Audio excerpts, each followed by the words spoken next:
سیالکوٹ شہر کو اس شرف حاصل ہے کہ یہاں اردو ادب کی دو قد آور ادبی شخصیات نے اپنی زندگی کی پہلی سانس لیتے ہوئے دنیا میں عملی طور پر شریک ہونے کا اعلامیہ جاری کیا۔ ان میں عہد آفرین شاعر و مفکر شاعر مشرق حضرت علامہ ڈاکٹر محمد اقبال اور معروف شاعر فیض احمد فیض کا نام آتا ہے۔ فیض احمد فیض 13 فروری سن 1911 کو ایک معزز سیالکوٹی گھرانے میں پیدا ہوئے۔ فیض کے والد سلطان محمد خان ایک علم پسند شخص تھے۔ وہ پیشے کے اعتبار سے وکیل تھے اور افغانستان کے امیر عبد الرحمن خان کے ہاں چیف سیکرٹری بھی رہے۔ بعد ازاں انہوں نے افغان امیر کی سوانح حیات شائع کی۔ فیض احمد فیض کی والدہ کا نام فاطمہ تھا۔ فیض نے سن 1921 میں اسکاٹ مشن اسکول سیالکوٹ میں داخلہ لیا اور اس اسکول میں میٹرک تک تعلیم حاصل کی۔ میٹرک کے امتحانات کے بعد فیض نے ایف اے کا امتحان مرے کالج سیالکوٹ سے پاس کیا۔ فیض کے اساتذہ میں میر مولوی شمس الحق بھی شامل تھے جو حضرت علامہ اقبال کے بھی استاد رہے۔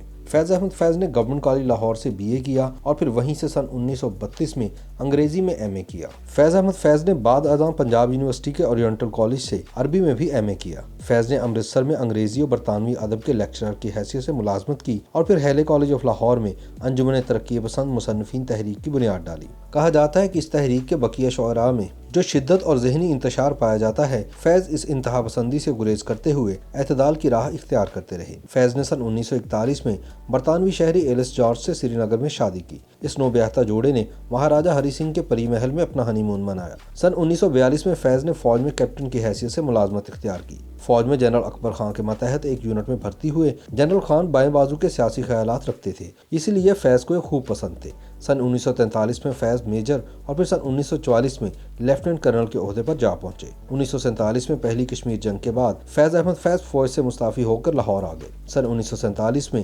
پاکستان ٹائمز اخبار کے مدیر بنے۔ 9 مارچ سن 1951 کو فیض کو راولپنڈی سازش کیس میں معاونت کے الزام میں حکومت وقت نے گرفتار کر لیا۔ فیض نے 4 سال سرگودا، ساہیوال، حیدرآباد اور کراچی کی جیلوں میں گزارے۔